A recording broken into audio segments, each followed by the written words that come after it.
Bidwal sa China, kumaripas ng takbo, paalis sa landslide. Inabutan naman kaya ang dalawa ng landslide ang kanilang lagay. Aalamin po natin mula sa mga balitang ibabahagi maya-maya.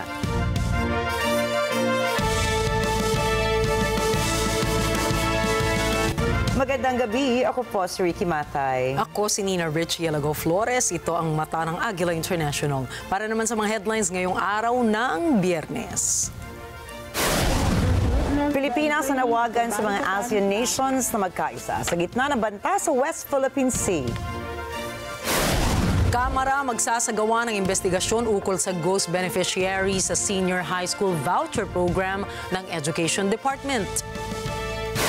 North Korea may bago na namang missile test. UK Prime Minister Keir Starmer bumisita sa White House. At Americans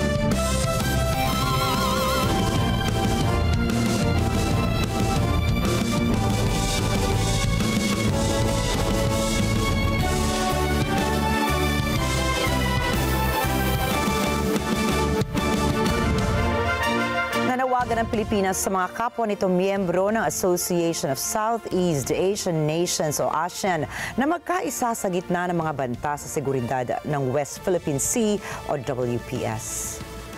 Binigyang diin ni Defense Secretary Gilberto Chodoro Jr. na hindi domestic o regional concern lang ang banta sa WPS, kundi ito ay isang global issue na makaapekto sa international stability. Sa isinagawang ASEAN Defense Ministers Meeting Retreat sa Penang, Malaysia, ay ipinahayag ni Chodoro na dapat manatiling cohesive at proactive ang ASEAN sa pagsusulong ng regional stability sa buong Southeast Asia. Anya, kasama rito ang pagdepensa sa umiiral na international law at norms. Hinimok din ng kalihim ang mga ASEAN nations na paunlarin pa ang Operation Cooperation ng grupo sa pamamagitan ng pagpapalawak ng joint patrols, exercises at intelligence sharing sa defense forces ng isa't isa. Binalaan din ni Chodoro ang mga kalaban na subukang magsimula ng pagkakabahabahagi sa Southeast Asia. Magsasagawa ng joint motu proprio investigation ng House Committee on Basic Education and Culture at ang House Committee on Good Government and Public Accountability. Kaugnay po yan sa umano'y mga ghost beneficiaries sa Senior High School Voucher Program ng Department of Education. Sinabi ni Assistant Majority Leader Representative Jill Bongalon na kailangang umaksyon ng Kongreso sa pang-aabuso ng pondo ng DepEd para sa mga kapuspalad na estudyante. Anya, pinakikinabangan lamang ng mga korap na opisyal ng ahensya na kasabwat ang mga tiwaling opisyal ng mga private schools simula pa noong taong 2016. I wanted that the parallel probe to be conducted by the House of Representatives should start as soon as possible. This is an issue na hindi po dapat mapabayaan, and I guess kailangan maimbestigahan in all angles. Ito pong naging issue ng ghosting dito po sa Senior High School Voucher Program. Bilang bahagi ng selebrasyon ng National Women's Month sa Marso, nag-aalok ng libreng sakayang Light Railways Transit o LRT para sa mga kababaihan. Sa advisory ng LRT, ang kanilang serbisyo para kay Juana 2025 o libreng sakay sa LRT ay sa March 8 para sa mga kababaihan. Ang free rides ay mula 7 hanggang 9 ng umaga at 5 ng hapon hanggang 7 ng gabi sa lahat ng istasyon ng LRT. Sa mga nagdanais na maka-avail ng libreng sakay, ay maaaring i-claim ang free ticket sa ticket booth sa alinmang LRT2 stations. Iniulat po ng Pag-asa na mananatiling storm-free ang Pilipinas hanggang sa unang linggo ng Marso. Ayon sa State Weather Bureau, kahit may ibang weather system sa bansa katulad ng shear line, amihan at easterlies, hindi ito makakaapekto sa pamumuo ng bagyo sa Philippine Area of Responsibility o PAR. Sa kasalukuyan, walang namomonitor ang Weather Bureau na namumuong tropical cyclone o low pressure area sa labas at loob ng PAR. Ngayong taong 2025, wala pang nabubuo o pumapasok na bagyo sa Pilipinas. Planong itaas ng National Food Authority o NFA ang buying price ng mga palay. Ayon kay NFA Administrator Larry Lacson, may nakarating na ulat sa kanila na may nagbebenta ng 13 hanggang 14 pesos kada kilo na mga fresh o mga basang palay. Kung mapatutunayan na bumagsak nga ang buying price ng mga palay, ay inaasahan na sa susunod na linggo ay tataasan na ng NFA ang presyo ng mga ito.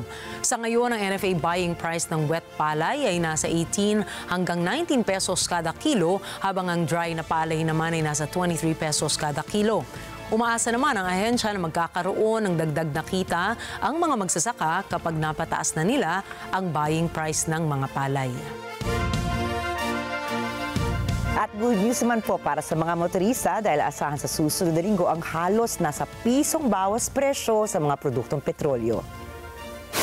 Ayon sa Department of Energy Oil Industry Management Bureau, posibleng nasa 90 sentimos hanggang piso at 20 sentimos ang maaaring rollback sa kada litro ng gasolina at diesel, habang piso at 30 sentimos hanggang piso at 50 sentimos ang maaaring bawas presyo sa kada litro ng kerosene o gas. Susunod, aircraft at warships ng China na mataan sa Taiwan. Missile test pinangunahan ni Kim Jong-un.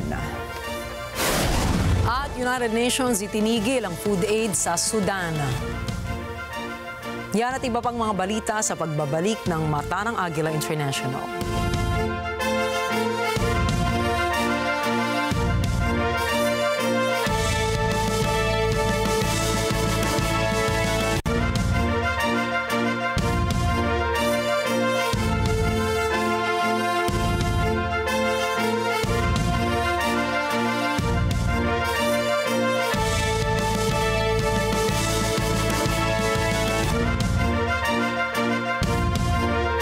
This portion.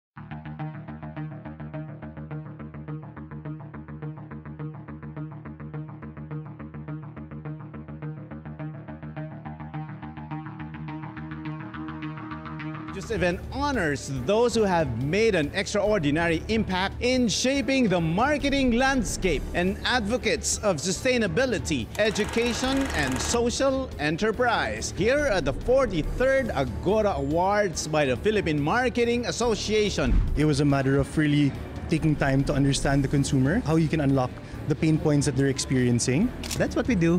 We stay relevant, we stay connected, and we stay updated. It's just a remarkable show of how marketing can change behavior and help a country become even more financially literate. Open for business with Cesar Vallejos, Sunday, 9 p.m. Sa NET25.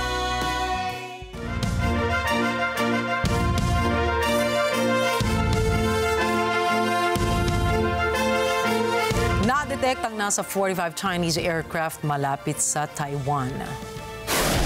Sa isang statement, iniulat ng Taiwan Defense Ministry na maliban sa mga Chinese aircraft, naispatan din ang 14 na barkong pandigma malapit sa isla. Ito na ang pinakamataas na bilang ng mga air at sea assets ng China na na-detect ng Taiwan ngayong taon. Ang namataang bulto ng mga Chinese aircraft naman malapit sa self-ruled island ay isang araw matapos kondenahin ng Taiwan ang anunsyo ng China na pagsasagawa ng live fire drills 40 nautical miles malapit sa timog na bahagi ng isla. Ayon sa ahensya, wala namang naganap na anumang live fire exercises sa itinalagang drill zone ng China malapit sa isla at walang ginawang anumang makapagpapalala ng military tensions ang naturang deployment. Ayon naman sa two senior Taiwanese officials, ang hakbang ng China ay hawig ng iba pang military activity nito kamakailan sa rehiyon, kagaya ng mga sa disputed waters at sa may baybayin ng Australia, kung saan hindi nagbibigay ng anumang abiso ang Chinese Navy sa kanilang isinasagawang pagsasanay.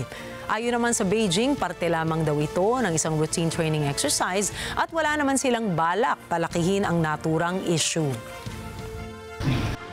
台有关部门针对解放军例行演训活动发表的言论纯属炒作，我们要求其停止耍心机、蹭热点。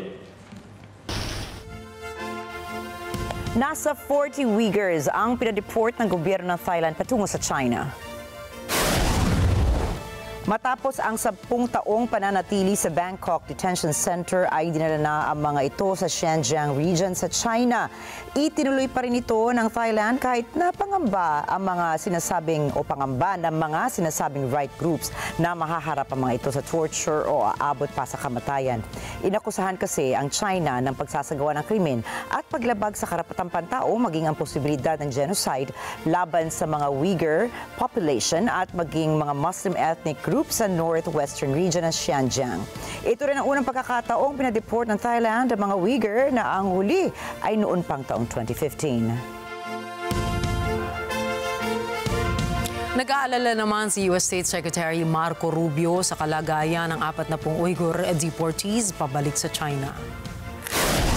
Giit ni Rubio, maaaring makaranas muli ng forced labor at pang-aabuso ang mga ito sa Beijing. Inakusahan ni Rubio ang Thailand na nilabag nito ang international obligations sa ilalim ng United Nations Convention Against Torture and other global conventions. Nanawagan din ang opisyal sa gobyerno ng Thailand na patuloy nitong konsultahin ang mga otoridad ng China kung pinoprotektahan ba nga nito ang karapatan ng pantao ng mga Uyghur population. Hinikayat ni Rubio ang ibang mga bansa na protektahan ang mga Uyghur at huwag silang puwersahing ibalik sa China. Depensa naman ng Embahada ng China, sumunod ang Beijing at Bangkok sa kanilang international at domestic laws. Nanindigan din ng Embahada na ang mga karapatan at interes ng mga na-deport na individual ay pinoprotektahan nito. Anya, huwag sanang gamitin ang issue ng Xinjiang para manghimasok sa gobyerno ng China. 至于你提到的美方有关政客的言论，我要指出的是，所谓种族灭绝、强迫劳动，是赤裸裸的世纪谎言。一些国家和个别政客编造、散布涉疆的谎言，目的就是要搞乱新疆。中方坚决反对打着人权等幌子干涉中国内政，反对借涉疆问题干扰国家间的正常执法合作。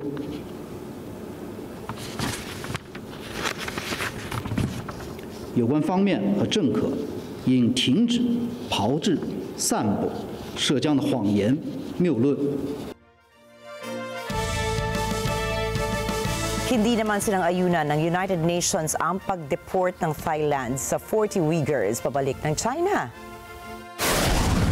The UN Human Rights Chief Volker Turk says the deportation of 40 ethnic Uyghurs to China is a clear violation of international human rights laws and standards. The men, who were part of a larger group, have been held in poor conditions at a number of immigration detention facilities in Thailand since March 2014. 5 have died in custody, 8 are believed to remain in detention. Our office has repeatedly urged the Thai authorities to respect their obligations under international law in relation to these individuals in need of international protection. It's deeply regrettable that they have been forcibly deported. Dati nang nagbabala ang UN at iba pang human rights groups na maaari sila makaranas ng torture o kamatayan sa mga otoridad ng China. Ayon naman sa mga pahayagan sa Thailand, tila itinago ang pag-deport sa mga Uyghurs dahil tinakpan ang mga bintana ng mga truck kung saan nakasakay ang mga ito. Lumabas ng Immigration Center sa Bangkok ang mga naturang truck madaling araw ng Huwebes. Matapos ang ilang oras, nakita sa flight tracker ang unscheduled flight papuntang China. Kinulong ang nasabing grupo ng mahigit isang dekada sa Thailand matapos silang tumakas mula sa Xinjiang, China. Inaakusahan na rin ng Estados Unidos ang China sa paggawa ng crimes against humanity, paglabag ng karapatang pantao at posibleng genocide sa lahi ng mga Uyghur. Itinatagi naman ng China ang mga paratang na ito ng Estados Unidos. 2月27日，40名中国籍的偷渡人员从泰国被遣返回国。 此次的遣返依据中泰两国的法律、国际法和国际惯例进行，是双方合作打击偷渡等跨境违法犯罪的具体举措。相关人员的合法权益得到充分保护。一些政治势力和机构编造、散布涉疆的谎言，目的就是要搞乱新疆。中方坚决反对打着人权等幌子干涉中国内政。 反对借涉疆问题干扰国家间的正常执法合作。有关方面应停止炮制、散布涉疆的谎言谬论。 Si North Korean leader Kim Jong-un mismo ang nanguna sa test launch ng isang strategic cruise missile sa West Sea ng Korea. Ayon sa gobyerno ng Pyongyang, ginawa nito ang test launch upang magbabala sa mga kaaway na lumalabag sa seguridad ng North Korea. Nais din ito na ipakita ang kahandaan ng nuke operations ni Kim Jong-un. Matatandaan na nag-ata si Kim na palakasin ang nuclear capability ng North Korea upang epektiboan niyang maprotektahan ang kanyang bansa.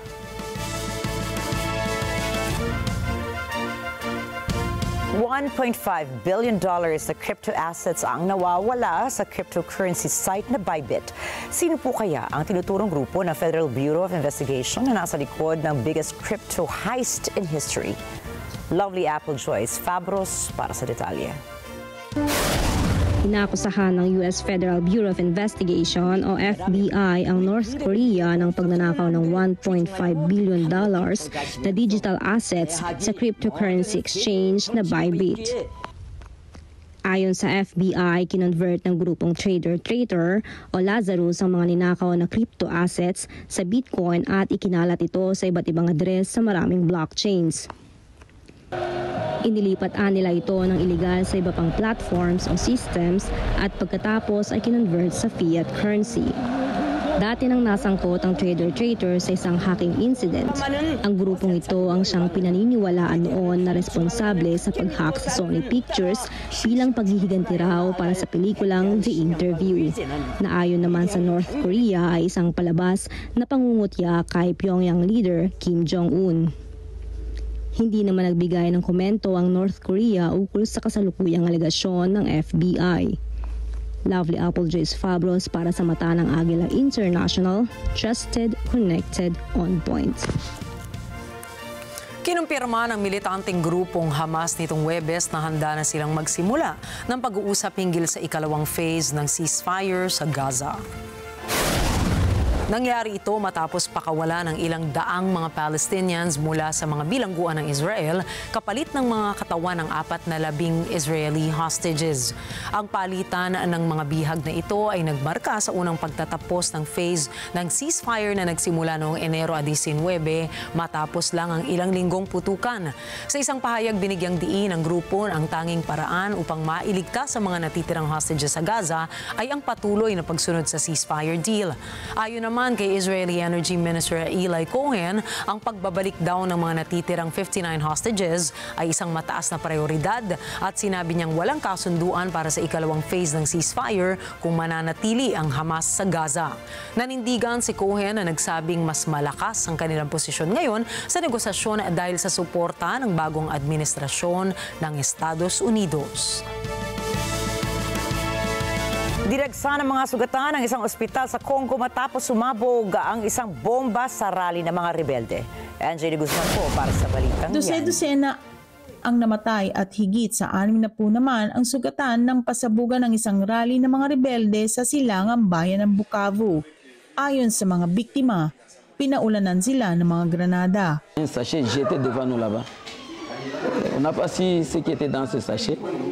Qui qu'on était, on est en train de voir ça. Directement, il y a un coup. Pouf! Nous sommes tombés par terre et on a pris fuite. Après quelques 20 ou 25 mètres, on a entendu le deuxième coup. Ça a encore klaxonné là-bas. Et nous sommes partis je suis parti jusqu'à une clinique là vers l'ISDR. Et après avoir eu les premiers soins là-bas, on nous a transférés ici à l'hôpital provincial général de référence. Là où je suis tellement blessé, c'est ici, au pôle. J'ai eu un peu 13 places où j'ai eu des balles. Donc les étincelles là des grenades. Nagtakbuhan ng mga tao ng sunod-sunod ang pagsabog sa rally. na pinungunahan ng lider ng mga rebelde na si Cornel Nanga. Ito ang kanyang kauna-unang pagharap sa publiko mula nang makontrol ng kanyang grupong M23, ang ikalawang pinakamalaking bayan ng Silangang Congo. Inakusahan ni Nanga si Congolese President Felix Tshisekedi na iniutos ang pag-ataking ito. Ayon sa Congo, United Nations at iba pang Western powers, suportado ng Rwanda ang M23 rebel group ni Nanga. Itinatanggi ng Rwanda ang paratang na ito. Ang pag-abanse ng mga rebelde ay kinatatakutang magsimula ng giyera sa rehiyon. NG de Guzman para sa mata ng Agila International, trusted, connected, on point. Dahil sa eskalasyon ng karahasan sa North Darfur sa Sudan, pinatigil ng United Nations World Food Program ang pagrarasyon ng tulong na pagkain sa displaced camps. Dahil rito, nagbabala ang ahensya na makararamdam na matinding gutom ang mga naninirahan doon. Si Cherry Recolizado para sa balita. Ang desisyon ng UN World Food Program na itigil pansamantala ang pamamahagi ng pagkain sa displaced camps sa North Darfur, Sudan, suspended ang mga aktibidad ng medical charity MSF sa Zamzam camp. Ang kampong ito ay target ng paulit-ulit na pag-atake ng paramilitary war ng Sudan na nagsimula noong Abril 2023. Ito ay sa gitna ng labanan sa pagitan ng Sudanese Armed Forces at ng RSF bago ang nakatakdang transition sa administrasyong sibil. Ito ang naging mitsa ng pinakamalaking displacement at hunger crisis ng mundo. Ayon kay senior UNAID official Adem Musernu, kumpirmado ng satellite imagery ang paggamit ng bigating armas sa loob at sa palibot ng Zamzam nitong mga nakaraang linggo. Gayon din ang pagbuwag sa pangunahing pamilihan sa kampo. In North Darfur, 8 months after the Security Council adopted Resolution 2736, civilians remain under attack. Violence in and around the Zamzam displacement camp, estimated to be hosting hundreds of thousands of civilians, and where famine conditions have been confirmed, has further intensified. Satellite imagery confirms the use of heavy weaponry in and around Zamzam in recent weeks and the destruction of the main market facilities within the camp. Dagdag ni Wosernu, binabalot ng takot ang mga sibilyan sa kampo. Terrified civilians, including humanitarian workers, were unable to leave the area when the fighting was most intense. Many were killed, including at least 2 humanitarian workers. Noong Agosto, kinumpirma ng isang global committee ng food security experts ang matinding gutom sa kampo ng Zamzam. Nearly 2 years of relentless conflict in Sudan have inflicted immense suffering and turned parts of the country into a hellscape. Some of the humanitarian dimensions of this crisis bear repeating. More than 12 million people displaced, including 3.4 million people who have fled across Sudan's borders. More than half of the country, 24.6 million people experiencing acute hunger. Idiniin ni Wosernu ang matinding pangangailangan na magkaroon ng maayos na akses para sa tulong papasok ng Sudan. We need real implementation of the repeated commitments to facilitate and enable unhindered, unfettered humanitarian access to civilians in need. Noong Nobyembre, hindi inaprubahan ng Russia ang isang Security Council draft resolution na nananawagan sa naglalabang mga partido sa Sudan na tumigil na upang matiyak ang pagpasok ng humanitarian aid. Ito ay sa kabila ng suporta ng Russia sa gobyerno ng Sudan. Cherry Recolizado para sa mata ng Agila International, trusted, connected, on point. Inabot ni British Prime Minister Keir Starmer ang isang imbitasyon ni King Charles para kay US President Donald Trump. Subalit, parang hindi kaagad naniwala si Trump kay Starmer na galing nga sa hari ang nasabing sulat. Dahil sa imbes na pumayag agad si Trump ay magpunta sa London ay chinek niya muna kung totoo nga bang pirma nga ni King Charles ang nasa sulat na ibinigay ni Starmer. and it is my pleasure to bring from His Majesty the King a letter. He sends his best wishes and his regards, of course, but he also asked me to bear this letter and bring it to you. So can I present the letter from the King to Thank you very much. Am I supposed to read it right now? Yeah, please do.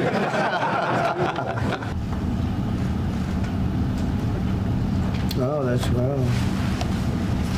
well, that is really nice. I must make sure his signature's on that. Otherwise, it's not quite as meaningful. It is, and that's quite a signature, isn't it? Beautiful. Si President Trump ang unang political leader sa modernong panahon na naimbitahan ng 2 beses ng British monarch para sa state visit. Una siyang tinanggap ni Queen Elizabeth sa Buckingham Palace noong taong 2019. Ayon naman sa ilang royal experts, ginagalang ni Trump ang British monarchy. Isa siya sa mga nagbigay na mensahe kay King Charles noong nagpagamot ito para sa sakit na cancer. Binanggit din ni First Lady Melania sa kanyang memoir na patuloy ang komunikasyon Trump at ni King Charles sa pamamagitan ng sulat. This is a letter from His Majesty the King. It's an invitation for a second state visit. This is really special. This has never happened before. This is unprecedented. And I think that just symbolizes the strength of the relationship between us. So this is a very special letter. I think the last state visit was a tremendous success. It was. His Majesty the King wants to make this even better than that. So this is truly historic. An unprecedented second. I do need to. The answer is yes. On behalf of our wonderful First Lady, Melania, and myself, the answer is yes, and we look forward to being there and honoring the King and honoring really your country. Your country is a fantastic country, and it'll be our honor to be there. Thank you very much. Sinabi ni King Charles sa kanyang sulat kay Trump na maaari sila magkita sa Scotland upang pag-usapan muna ang state visit. Pabor daw kay Trump ayon sa mga experts magpulong muna sa Scotland lalo na at ang nanay nito ay doon pala ipinanganak. Nasa White House, United Kingdom Prime Minister Keir Starmer at personal nitong nakasalamuha si US President Donald Trump. Bago ang isinagawang pagpupulong ay pinaabot ni Starmer ang isang sulat mula kay King Charles.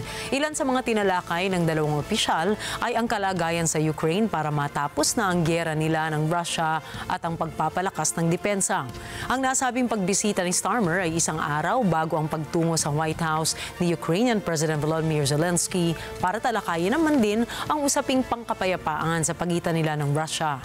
Thank you for changing the conversation to bring about the possibility that now we can have a peace deal, and we want to work with you to make sure that peace deal is enduring, that it lasts, that it's a deal that goes down as a historic deal, that nobody breaches, and we'll work with you to make sure that that absolutely happens.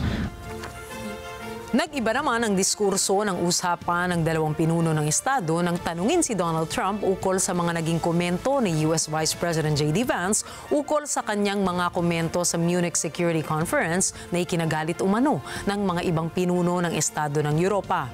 Hindi naman nakapagpigil si Starmer kung kaya't agad nitong sinagot ang akusasyon ni Vance ukol sa pag-censor ng Europa sa mga opinyon ng far-right parties.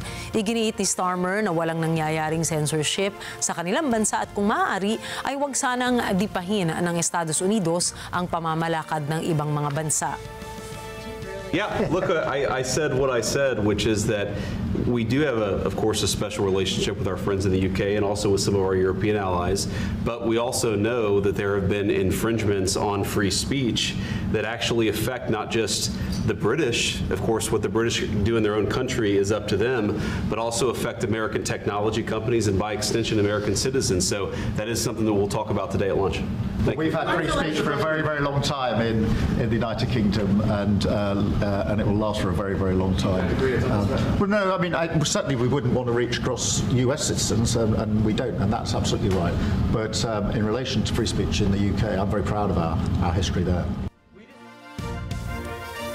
Aminado naman si British Prime Minister Keir Starmer na walang mas mahalagang relasyon para sa kanyang bansa kaysa sa Estados Unidos. Bakit kaya niya ito nasabi? Mula po sa London, England, Grace Rivera para sa report.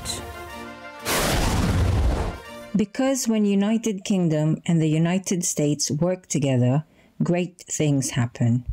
Yan ang dahilan ni British Prime Minister Keir Starmer kaya niya sinabi na mahalaga ang relasyon ng United Kingdom at Estados Unidos. Sa harap ng mga business leaders sa Washington DC ay sinabi ni Starmer na nais ng UK ng bagong partnership kasama ang US. Bukasan niya ang Britanya sa pakikipagnegosyo at handa rin ito na alisin ang mga hadlang sa pamumuhunan sa bansa. Determinado rin niya ang UK na tulungan ang mga US innovators na gustong magnegosyo sa United Kingdom. And my message is really simple, that there is no more important relationship for the United Kingdom in defence, in security, in trade, in tech, in finance, and so much more. We have an incredible $1.5 trillion invested in each other's economies. Our trading relationship is not just strong, it's fair and balanced. And we work together to create amazing things, like the internet or the jet engine. But most of all, and this is really the bedrock of that relationship, we share fundamental values of openness, of democracy, freedom of speech, freedom to thrive, and freedom to pursue the future. My message is we want to work with you, we want to welcome you to Britain, we want a new partnership, because our history shows that when we work together, great things happen. Samantala, bago pumunta si Starmer sa Estados Unidos, ay hinikayat nito ang administrasyon ni Donald Trump na magbigay ng security backdrop sa Ukraine. Ang paglalagayan niya ng peacekeeping troops sa Kiev ang siyang magbibigay ng kapayapaan sa Ukraine kaysa sa isang pansamantalang ceasefire. Wala pang final talks sina Starmer at Trump ukol sa Ukraine. Mula sa London, England, ako si Grace Rivera para sa Mata ng Agila International, trusted, connected, on point. Susunod, babae at aso nahilap pataas ng elevator. NASA kayang ma-detect ang tubig sa buwan. At Katy Perry kasama sa space crew. Mga detalye po ng mga balita niyan at iba pa mga balita sa pagbabalik ng Mata ng Agila International.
Babalikan mata ng Agila International at sa pagpapatuloy po ng ating mga balita ngayong gabi. Kumaripas ng takbo ang 2 tao upang hindi sila matabunan ng landslide sa isang kalsada sa Leshan, China. Sa pool sa CCTV ang ilang sandali bago ang landslide. Mapapansing may isang pedestrian at street cleaner ang naparaan sa kalsada. Maya-maya ay tumakbo na ang dalawa nang nakita nila ang nagbabagsakang mga bato mula sa katabing bundok. Wala namang nasaktan o nasawi sa nasabing insidente. Nagpatupad na rin ang lokal na otoridad ng traffic control measures malapit sa site para maiwasan pa ang kahit anong secondary disasters. Pinaniniwala ang dahil sa walang tigil na ulan sa rehiyon kaya lumambot ang lupa sa bundok at siyang nagsimula ng landslide. Isang wildfire ang tumupok sa 84 na mga bahay at buildings sa Ofunato sa Japan. Ayon sa Japan's Fire and Disaster Management Agency, kinailangan pa nila magdagdag ng 1,800 personnel upang tulungan ang mga dineploy nilang bumbero sa lugar. Nahirapan ang grupo na sugpuin ang sunog dahil sa lakas ng hangin doon. Gumamit pa sila ng 7 helicopters dahil umabot rin sa gubat ang sunog. Wala namang naiulat na nasawi o kaya nasugatan dahil sa wildfire. Nakahinga naman na maluwag ang isang fur parent na ito sa Zhejiang, China matapos silang makaligtas ng kanyang baby sa hindi inaasahang elevator accident. Isang araw kasi habang sumakay ang mag-amo o mag-fur parent sa elevator ay naipit ang leash ng aso. Nang unti-unting bumaba na ang elevator sa susunod na palapag ay napansin ng babae na umaangat ang leash ng kanyang alaga. Dito na po kaagad na umakto ang babae at sinubukang hilahin pababa ang tali ng kanyang aso. Subalit, sa halip na mahatak ng babae ang dog leash, ay dalawa pa sila ng kanyang fur baby na nahila pataas.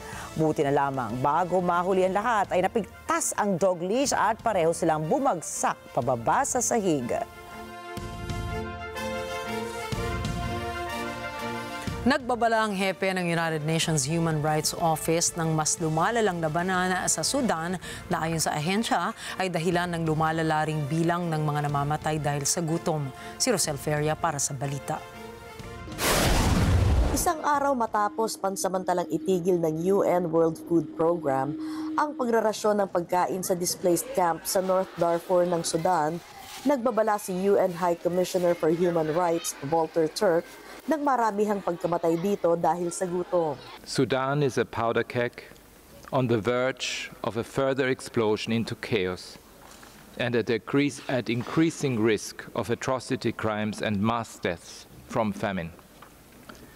Despite continued mediation efforts, Sudan is at a political stalemate while the bloodshed continues unabated. The danger of escalation has never been higher. Recent moves towards establishing a governing authority in areas under RSF control are likely to further entrench divisions and the risk of continued hostilities. Sumabog ang gera sa pagitan ng Sudanese Armed Forces at Paramilitary Rapid Support Forces noong Abril 2023. Ito ay sa gitna ng agawan sa kapangyarihan ng dalawa bago ang nakatakdang transisyon sa pamahalaang sibil. Nagmitya ang labanan ng pinakamalaking displacement at pinakamalalang humanitarian crisis sa mundo. Ayon sa UN, nasa kondisyong tagsalat na ang 5 lokasyon sa Sudan. Kabilang rito ang displacement camps sa Darfur. Idinetalye ni Turk ang kalagayan ngayon ng mga naninirahan sa Sudan. Nagbabala ito na mas maraming lugar pa ang gugutumin sa mga darating na linggo. Since the armed conflict began in 2023, a devastating human rights crisis has generated the world's largest humanitarian catastrophe. More than 600,000 people are on the brink of starvation. Famine is reported to have taken hold in 5 areas, including some displacement camp in North Darfur, where the World Food Programme has just been forced to suspend its life-saving operations due to intense fighting. 5 more areas could face famine in the next 3 months, and a further 17 are at risk. My own staff have heard harrowing testimonies of death from starvation in Khartoum and Omdurman. Inisa-isa rin ni Turk ang mga uri ng pag-atake sa mga tao. Kasama na rito ang paggamit ng karahasang sexual bilang sandata ng gera. My office has documented many reports of summary execution of civilians. People have been attacked on the basis of who they are, often building on past divisions along ethnic and tribal lines. Hate speech and incitement to violence are increasing tensions and polarization. As the fighting has spread across the country, appalling levels of sexual violence have followed. More than half of reported rape incidents took the form of gang rape, an indication that sexual violence is being used as a weapon of war. Binigyang diin ni Turk ang patuloy na pagsusupply ng armas sa dalawang partido mula sa labas ng bansa. Sudan's location at the crossroads of several sub-regions means this conflict poses a serious threat to peace and stability in the Horn of Africa, the Sahel and beyond. The continued supply of weapons from outside the country, including new and more advanced arms, also poses a serious risk. Ani Turk, kung walang aksyon para sa pagwawakas ng labanan, daan-daang libo pa ang nanganganib na mamatay. We are looking into the abyss. Humanitarian agencies warn that without action to end the war, deliver emergency aid and get agriculture back on its feet, hundreds of thousands of people could die. Rosel Feria para sa Mata ng Agila International, trusted, connected, on point.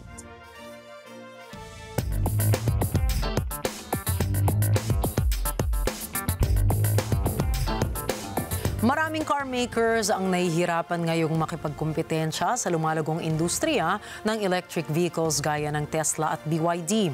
Dalawa na nga rito ay ang Renault at ang Mercedes-Benz. Si Donna Diciembre para sa detalye.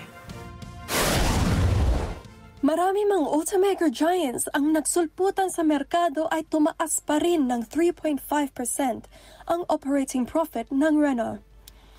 Ayon sa French car maker, umabot ang kanilang kita sa halos $4.5 billion.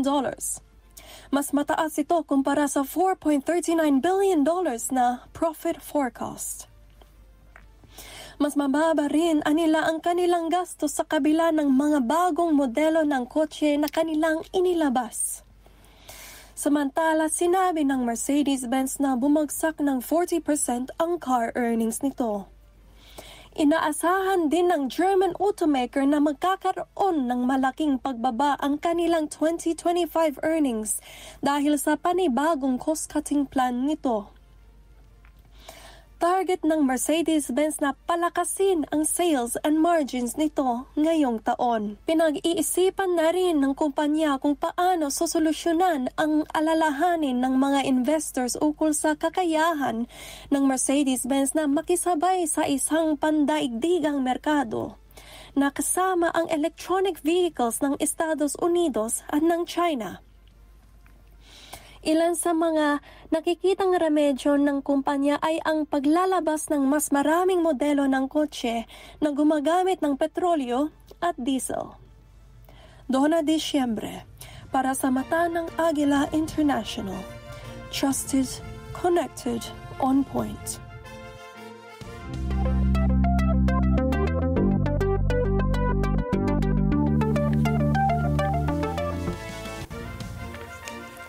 Pinadala ng National Aeronautic and Space Administration o NASA sa kalawakan ng isang dishwasher-sized satellite para maghanap ng mga water sources sa mga craters ng buwan. Gamit ang Falcon 9 rocket ng SpaceX ay inilunsad ang Lunar Trailblazer Orbiter ng NASA mula sa Kennedy Space Center sa Cape Canaveral. Ayon sa NASA, may bigat na 200 kilograms ang Lunar Trailblazer. Anila, equipped ang satellite na ito ng solar panels para sa mahabang operasyon. Layon kasi ng satellite na ito na maging stepping stone para sa mga susunod pa na moon explorations ng ahensya.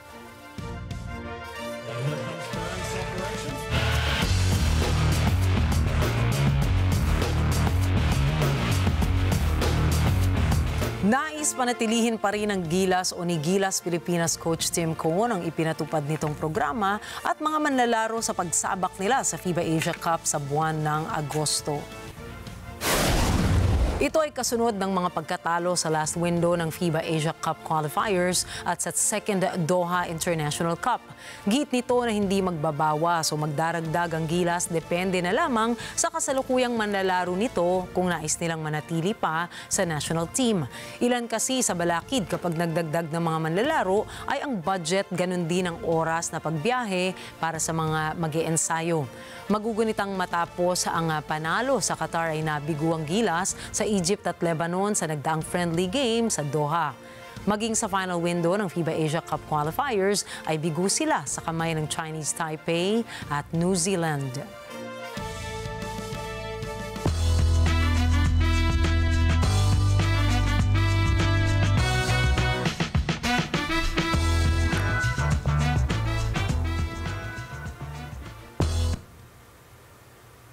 Natagpo ang patay ang Hollywood actress na si Michelle Trachtenberg sa edad na 39. Ayon sa mga kapulisan ng New York, nakatanggap sila ng tawag sa 911 at nakita ang bangkay ng aktres sa kanyang apartment sa Manhattan. Hindi pa nila matukoy ang naging sanhi ng kanyang kamatayan kung kaya't kanilang ipinasuri sa mga eksperto ang bangkay nito. Ang aktres ay sumikat noong kabataan niya sa pelikulang Harriet the Spy. Taong 2004 ay sumabak ito sa hit summer movie na Eurotrip at ilang mga sikat na soap opera sa Estados Unidos. At nakilala din ito sa kanyang pagganap kay Georgina Sparks sa hit television series na Gossip Girl.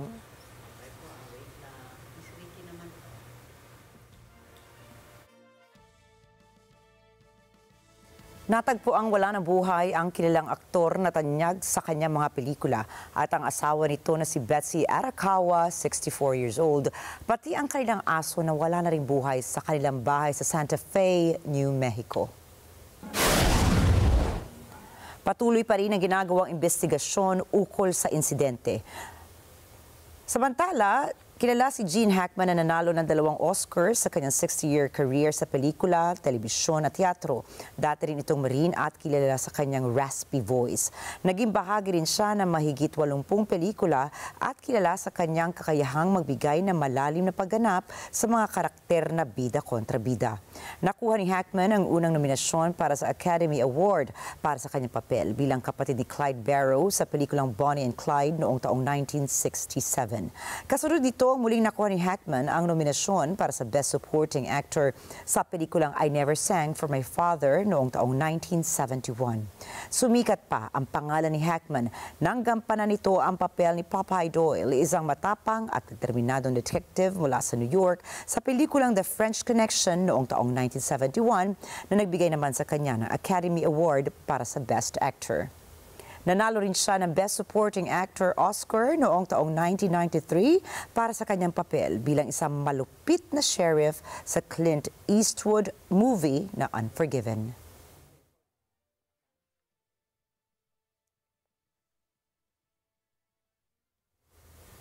Sa iba pa mga balita, kabilang naman po si Katy Perry sa isang all-female space crew na Blue Origin. Makakasama niya sina Gayle King, Aisha Bowe, Amanda Nguyen, Carrie Ann Flynn at Lauren Sanchez. Hindi sinabi ng kumpanya kung kailan ang space mission ni na Katy, subalit excited na ang singer sa kanyang gagawin dahil magsisilbian niya itong ehemplo sa kanyang anak na babae na women should take up space.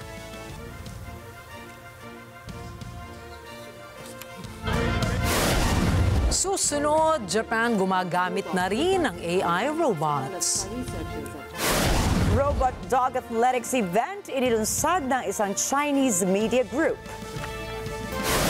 At abangan ang iba pang mga storya pagdating ni Alma Angeles at ng Mata ng Agila World News. Iba pang detalye ng mga balita sa pagbabalik ng Mata ng Agila International.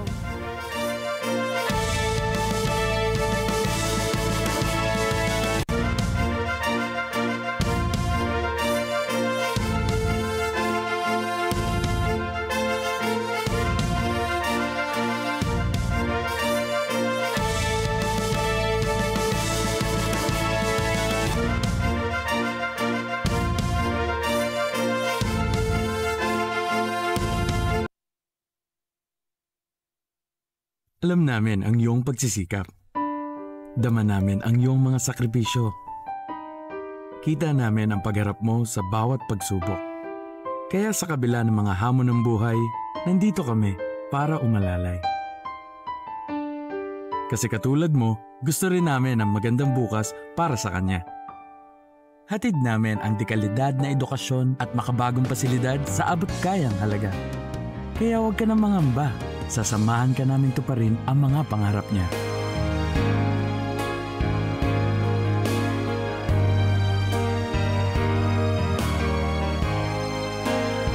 Maaasahan mong sulit dito ang mga pinagsikapan mo.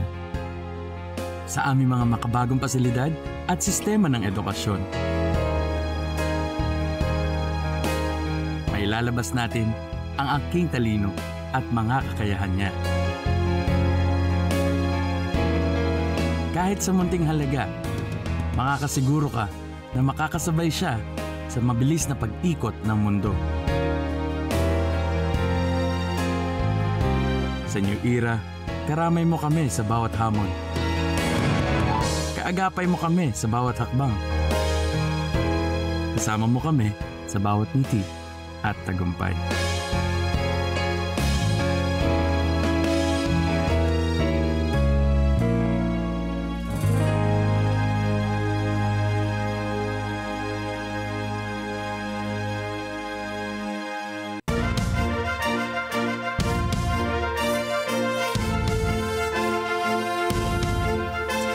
Sa aging population sa Japan ay nagkukulang na ang bilang ng mga care workers sa bansa, kung kaya't bilang tugon rito ay humingi ang Tokyo ng tulong sa mga artificial intelligence o AI robots.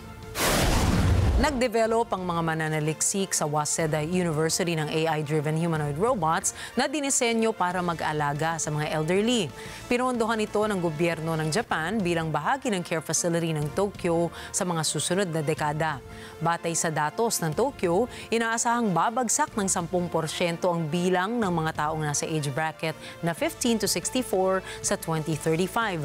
Ang edad 65 kasi ang age limit ng employment sa mga kumpanya sa Japan.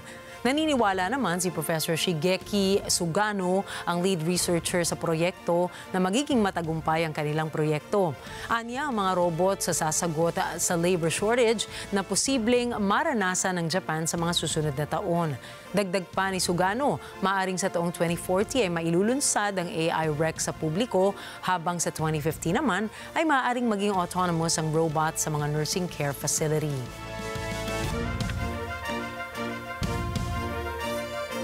Sinimula na po ngayong linggo ng China Media Group o CMG ang kauna-unahang Robot Dog Athletics event. Ayon sa CMG, marami ang naging excited sa unang edisyon ng World Robot Skills Games.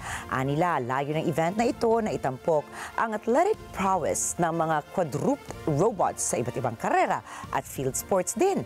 Higit pa po rito, pinagsama-sama rin ng event ang iba't ibang world's top robotic research teams para isulong ang innovative development sa global robotics sector. Inaasahan ding magiging malaki ang event dahil magkakaroon din ng themed challenges sa mismong palaro.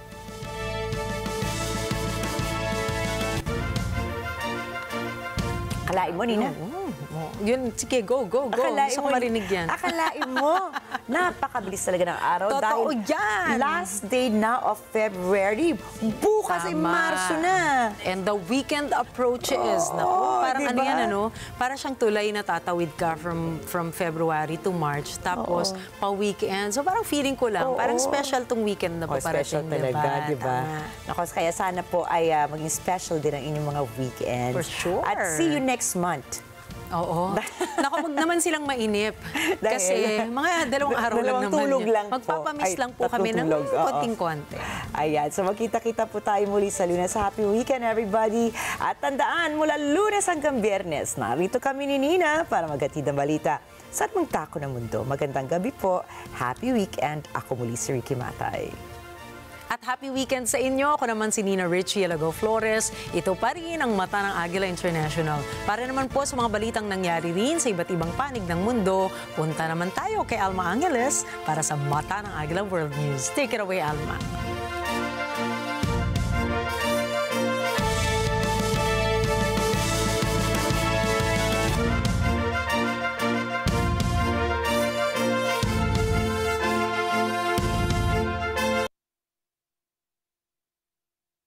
Thank you, Nina and Ricky. Good evening, everyone. I'm Alma Angeles for NET25 World News. On tonight's headlines. A high-stakes White House meeting as Ukraine's leader comes to Washington. President Trump confirms Zelensky will sign a rare minerals deal, but with conditions. And what's really on the table when these two leaders face off? There was an initial deal, and that deal was access to those rare earth metals, which are under dispute, as I say, in exchange for services rendered. As in, not in exchange for future monies or for security guarantees for Ukraine, but in fact for past assistance. So, in a sense, there was a degree of extortion there. In Japan, a coastal city in crisis as flames tear through Afunato. The battle against the blaze continues into its second day. And could robots soon become caregivers? Meet Irek, the gentle giant being taught to tend to Japan's elderly. How this 150-kilogram humanoid is rolling patients, helping with socks, and potentially solving a healthcare crisis in the world's fastest aging nation. NET25 World News starts now.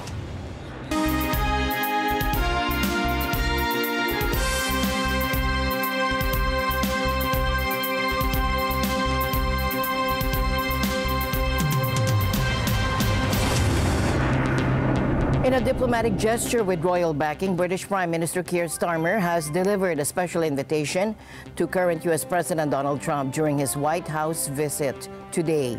Now, this invitation comes as the two leaders discuss critical security matters regarding Ukraine.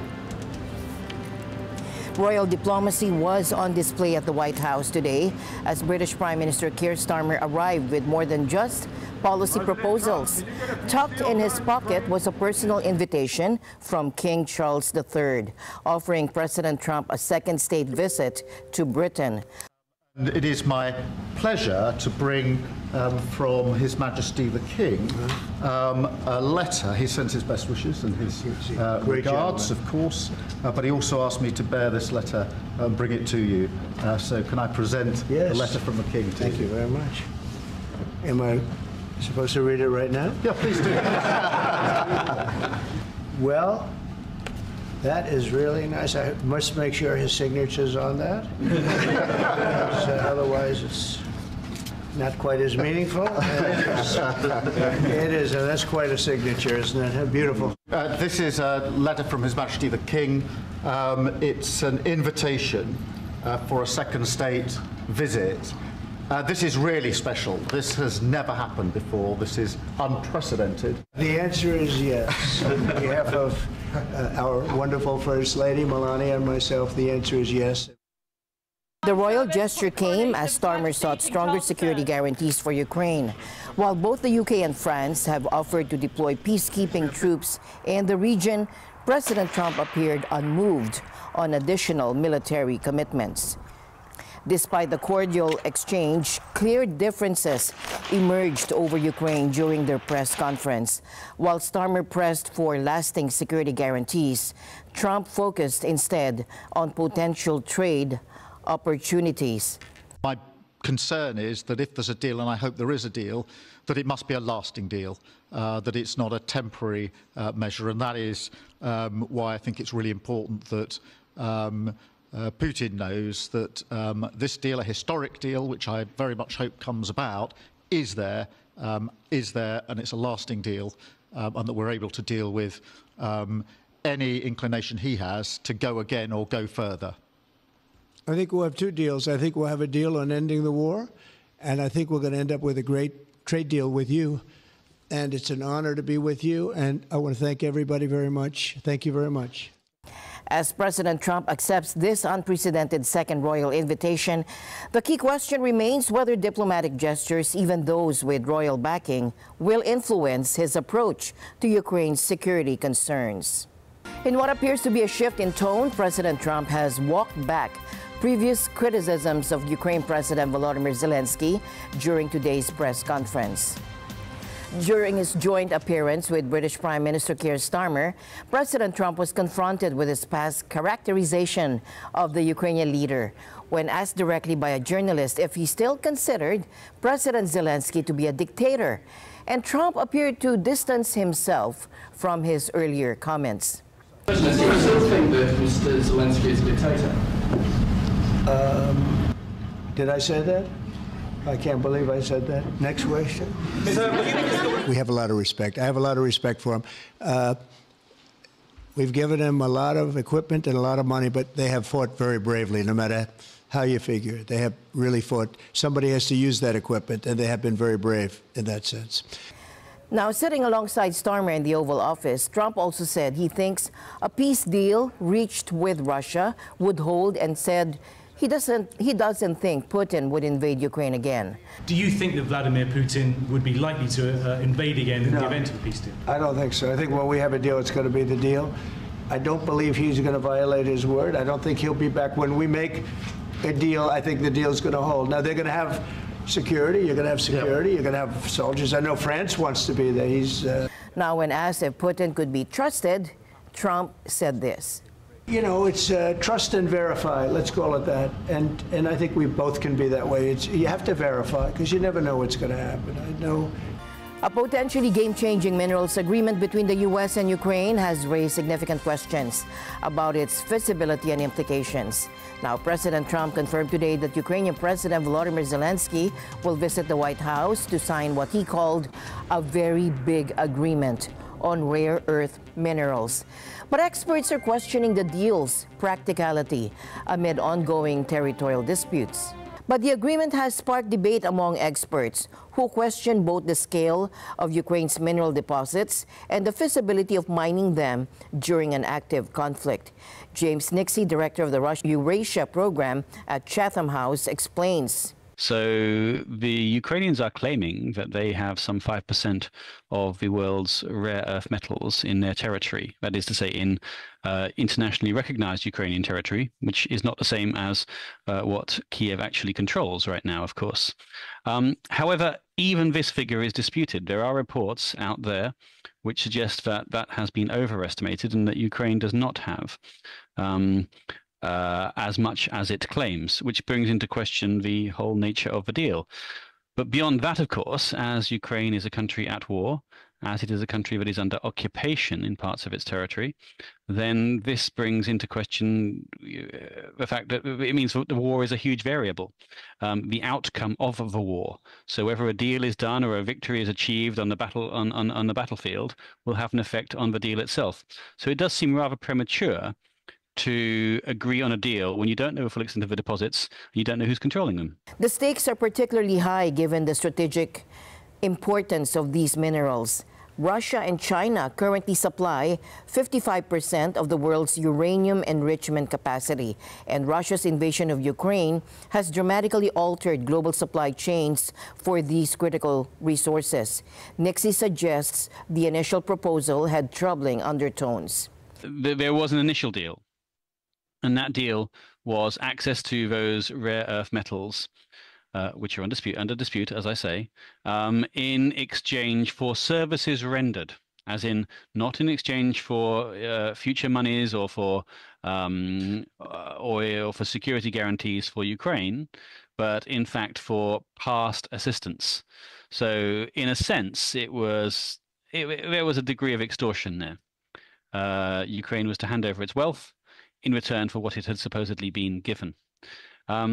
That deal has now been revised somewhat, but the terms of it are still unclear.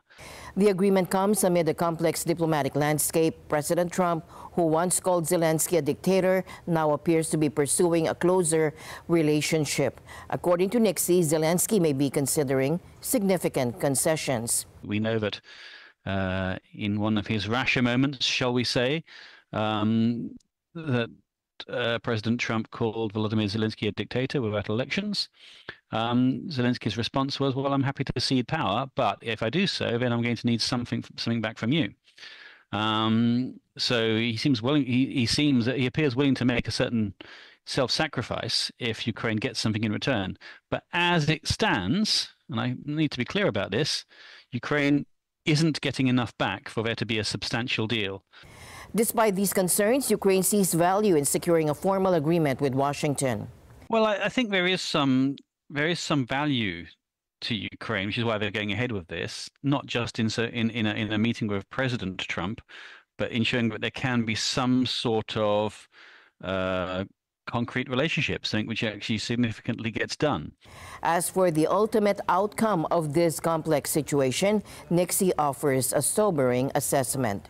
In terms of a winner, I mean, it's yet to be decided. But I would say that as all things being equal, then there actually are no winners in this war. Not the Ukrainians, who have been emasculated and have had so many of their own people slaughtered, but also naturally this is debilitating Russia for the sake of a dream of an empire, and that isn't going particularly well either. So I don't think there are any winners. Obviously, Trump wants to be the winner. Ukraine wants to continue to exist. Russia wants its empire. Those three things can't coexist in the same space-time continuum. President Zelensky's visit will be closely watched for signs of how this minerals agreement might reshape not just U.S.-Ukraine relations, but potentially the trajectory of the ongoing conflict. And we're following a developing story out of Japan tonight, where the northeastern city of Funatu is battling devastating wildfires. It's a heartbreaking scene, and unfortunately, we're now reporting one person has died. Dozens of buildings are damaged, and firefighters are working around the clock to get these flames under control. Now, these fires, they started Wednesday, but they've just been spreading rapidly across this coastal city. Officials said helicopters have been deployed from local fire departments, police, and even the self-defense forces, all trying to get a handle on this from the air. And we're talking about roughly 1,200 hectares burned. That's a massive area, and the damage is extensive so far. They're estimating over 80 buildings have been hit, but sadly, that number could climb. And get this, dry air advisories have been in place for over a week down there. It's just fueled these flames, and right now, over 800 people are in evacuation centers. And for those of you who remember, Funatu was one of the hardest hit areas during the 2011 earthquake and tsunami. Meanwhile, Cyclone Garan slammed into the French overseas territory of La Réunion with top wind speeds of 155 kilometers per hour today, blowing away roofs and cutting power and access to drinking water for many residents. Now, the island's prefect, Patrice Latron, said there were no reports so far of any deaths. The cyclone made landfall in the north of the Indian Ocean island, which lies off Madagascar. It exited the southwest of the island several hours later, according to Meteo France weather agency. The prefecture said 180,000 households, about 42% of the electricity utilities customers, had lost power, and nearly 10% had no access to drinking water. The prefecture said the worst of the storm had passed, and a storm alert had been downgraded from the highest level, purple, to red. And this meant rescue workers could now leave their shelters and start to assess damage and help those affected. A mandatory order for residents to stay indoors remained in place, and authorities expected rough weather conditions until at least the end of the day. Top winds had dropped to 130 kilometers per hour. Meteo France said, but higher gusts were possible on the southwest of the island, with heavy rains now seen as a bigger risk.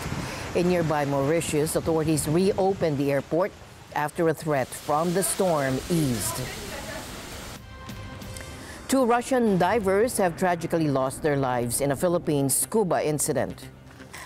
Russian divers aged 18 to 57 and their dive master were exploring near Batangas on Luzon last Thursday when a strong current pulled them apart.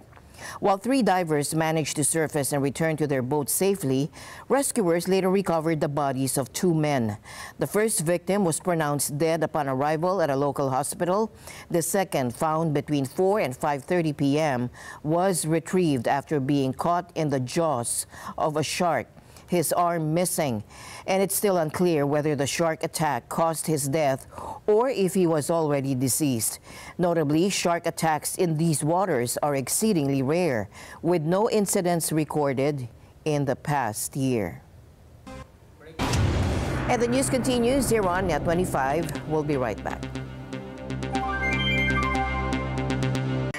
Halakhakan na may kasamang konting drama tayo ngayong kasama si Smokey Manaloto. Alam nyo bang bukod sa pagiging komedyante, pinangarap daw ni Smokey maging matinee idol? Bakit hindi? At bakit hindi natuloy? Naranasan din daw niyang maging laos at nawala ng karera.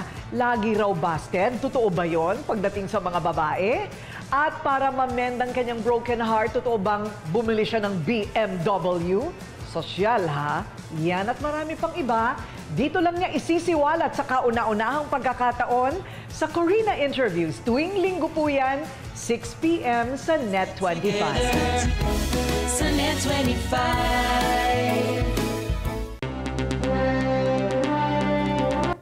U.S. President Donald Trump says his proposed 25% tariffs on Mexican and Canadian goods will take effect on March 4th. At the same time, he will slap an extra 10% duty on Chinese imports because deadly drugs are still pouring into the U.S. from those countries. Now, Trump told reporters in the Oval Office that the fresh tariffs on Chinese imports will be on top of the 10% that he levied on February 4th over the fentanyl opioid crisis. The end result, a cumulative 20% tariff on Chinese imports, 20% tariff on Chinese imports. Lamasai Likeness for more. Things are about to get more expensive for U.S. consumers. Trump's tariffs are going to raise the cost of goods coming from Canada, Mexico, and China. And Americans will feel the pinch at the cash register.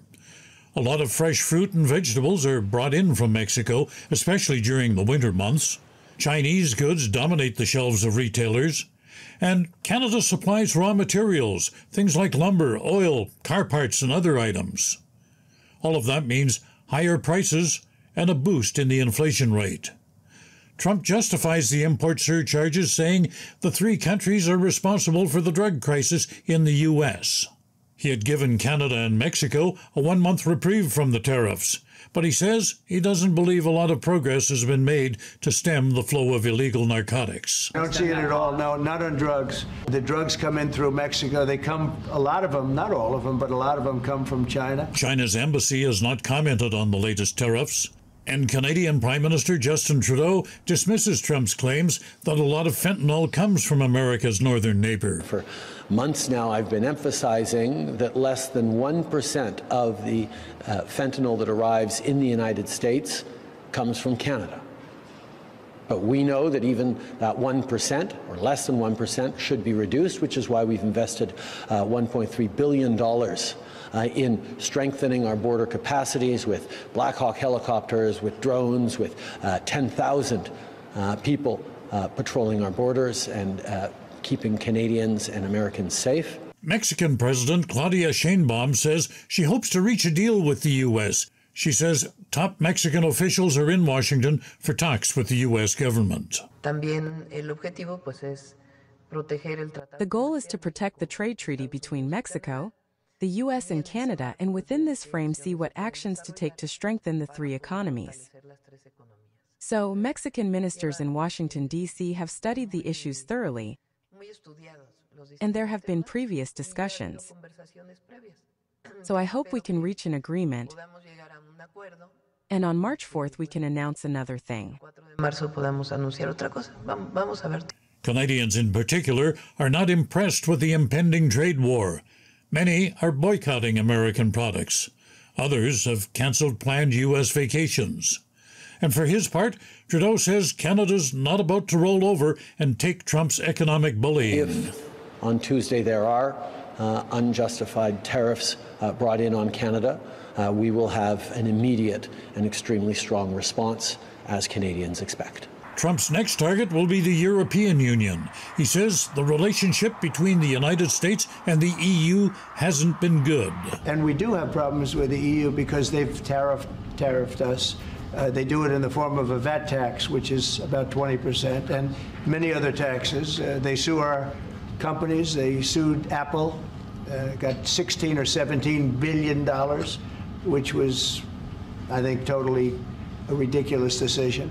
And they're suing Google for a lot of money. They're suing a lot of other companies, and we don't like the way they're treating our people now. We don't like the way they're treating our companies. Trump downplays the potential inflationary impact of tariffs for Americans. He argues that his first-term tariffs on China raised hundreds of billions of dollars without negatively affecting the U.S. economy. Rebecca Christie is an analyst with the economic think tank, the Brussels-based Bruegel Institute.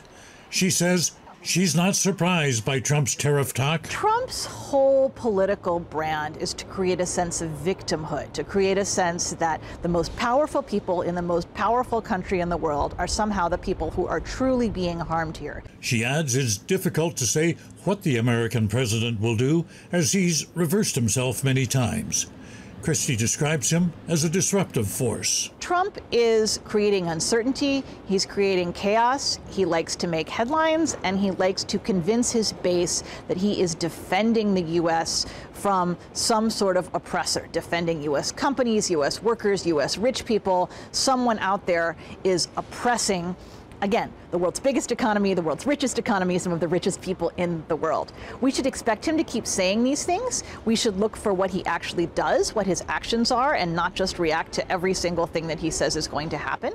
So once again, the world waits to see what Trump's final decision on tariffs will be, and whether delegations from Canada and Mexico, currently in Washington, can change his mind. The chaos continues. Thomas I. Likeness, NET25 World News. In Washington, the Department of Government Efficiency, or DOGE, claims it has saved an eye-popping $65 billion in federal funds. But new data tells a very different story. And so far, DOGE has only canceled federal contracts and lease agreements worth $144 million. Could it be that the rest of those savings are nothing more than inflated figures? DOGE officials say they plan to provide real-time data, yet data lags mean key details remain missing. Without a clear breakdown of where these savings are coming from, critics are asking, are these numbers genuine or just a bold sales pitch? And can anyone verify that $65 billion is truly on the books?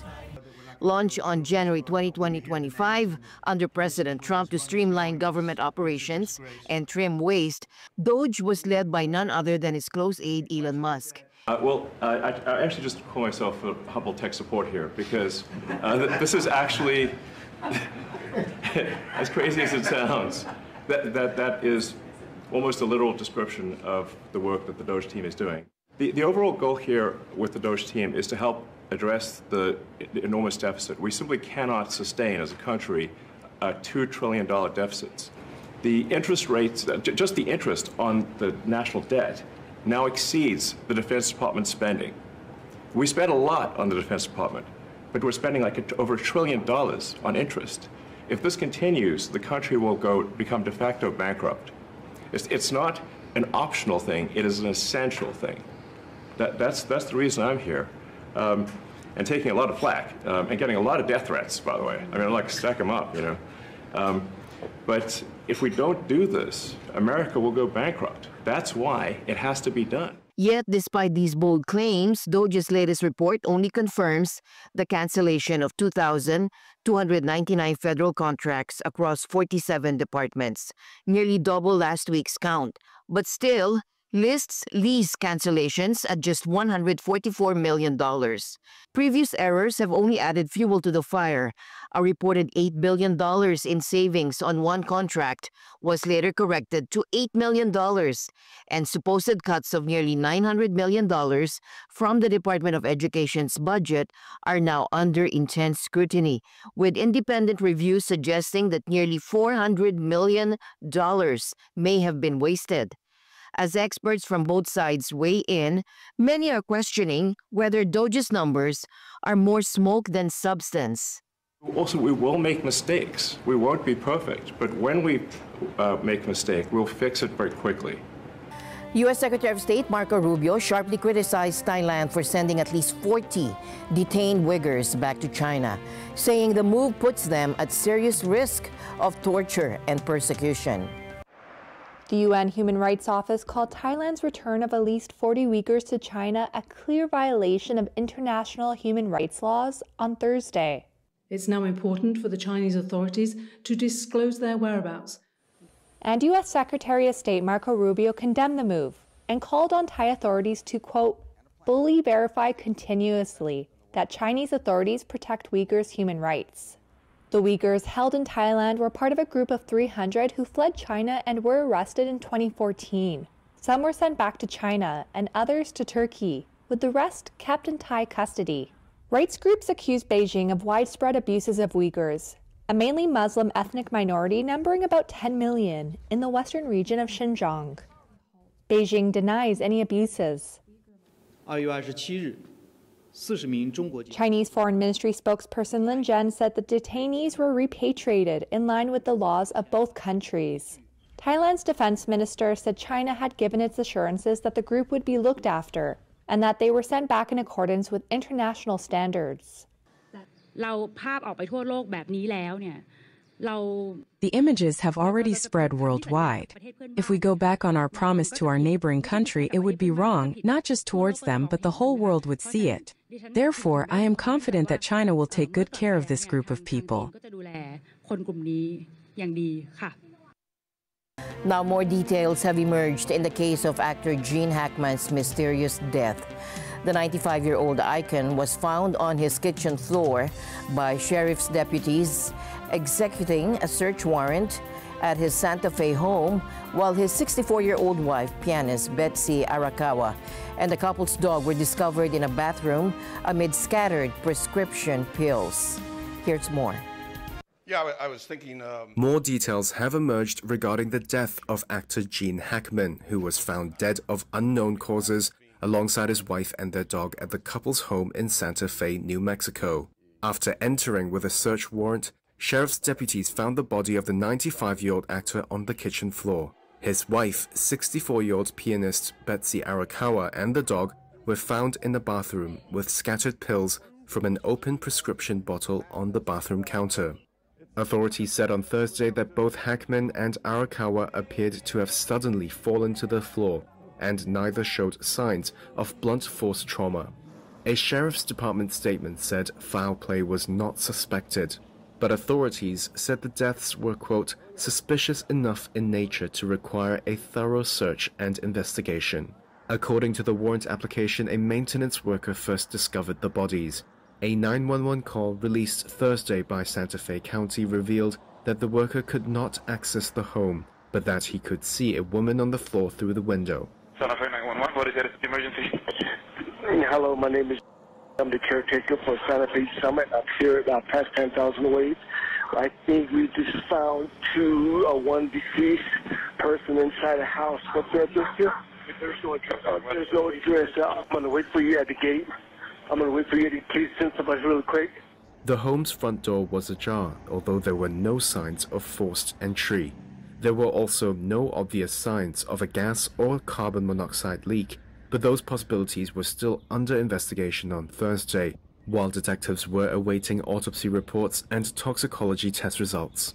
Hackman appeared in more than 80 films, including his Oscar-winning turn in The French Connection, as well as on television and the stage during a lengthy career that began in the early 1960s. Now, despite AI's major boost in all platforms, not all users of the technology in Canada are convinced of its accuracy and reliability. In Toronto, NET25 correspondent Chantel Santos has this report. AI, or artificial intelligence, is clearly becoming the norm in day-to-day life. And recent poll reports the majority of Canadians are skeptical, and that increase in AI use makes information sources less credible. The same sentiment is mirrored in Canadians' confidence in how AI positively contributes to the economy across all provinces. According to the same report by CanTrust Index, there are generational differences. Millennials and Gen Z Canadians have a higher level of trust in AI's reliability. Older Canadians polled said that they do trust in online news, but that they do not find AI language models credible. Overall, across all generations polled, they reported having more faith and trust in traditional news sources like newspapers, TV, and radio broadcasts. Experts say that only time can tell if trust in AI will improve. People these days are skeptical and spend more time fact-checking the information they see online, as AI does not understand complicated nuances and ideas the way humans could. Chantal Santos, Toronto, Ontario, for NET25 World News. In Tokyo, researchers have unveiled a gentle giant that might revolutionize elderly care. Meet IREC, a human-sized robot designed to change diapers and prevent bed sores in a country facing a critical shortage of caregivers. Take a look. As an aging population in Japan causes a severe shortage of care workers, researchers hope IREC can ease the problem. It is an AI-driven humanoid robot designed to carry out tasks for elderly people who need critical care, such as changing diapers or preventing bed sores. IREC is being developed by researchers at Japan's Waseda University. The project is funded by a government program designed to foster disruptive innovation to resolve difficult societal issues. Professor Shigeki Sugano leads the research.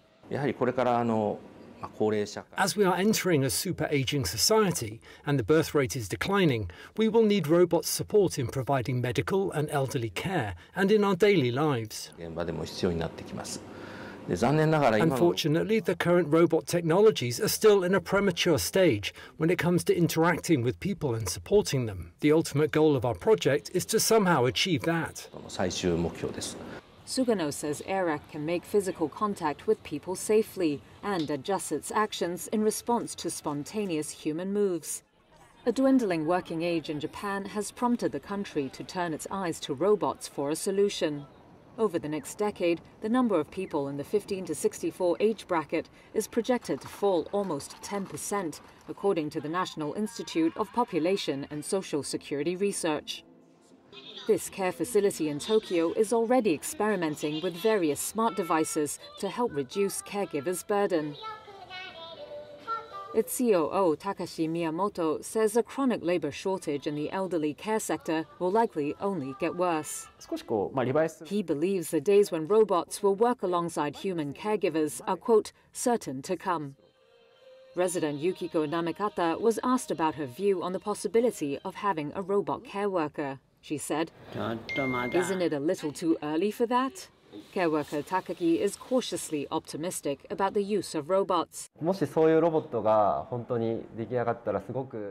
If such a robot were really created, I think it would be very helpful to us in the field.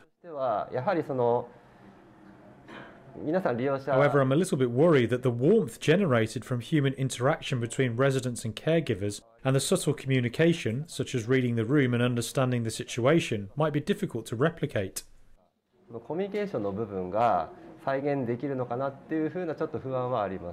Sugano hopes IREC can start to be put into actual use in various occasions by 2040. And by 2050, he hopes it will be able to work independently at a nursing care facility or even conduct medical operations with doctors. And with that, we end tonight's broadcast. For everyone here on NET25, I'm Alma Angeles. Thank you all for joining us. Good night.